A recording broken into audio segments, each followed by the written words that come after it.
Life set करायला निघालेलो, आधी म्हणलं केस सेट करून घेऊया. जो होता उपवास म्हणून मम्मी करत होती खिचडी. लगेच मी चहा आणि खिचडी खायला घेतली.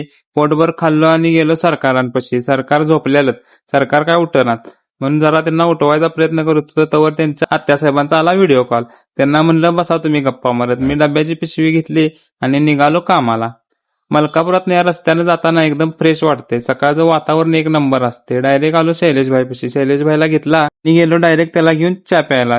इथं एक नंबर चहा असते. साहेब लय भारी बनवतात. डायरेक्ट घेतला चहा पिलो आणि डायरेक्ट गेलो शोरूम उघडायला. शोरूम उघडलं आणि म्हटलं पहिला R1 पहिला बाहेर घेऊया.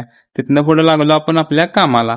भावांनो, आपण कष्ट करायला कधी लाजत नाही, कारण माणसं मापं काढायलाच असतात. म्हणून आपण त्यांच्याकडे काय लक्ष देत नाही. आपण आपल्या नादात असते.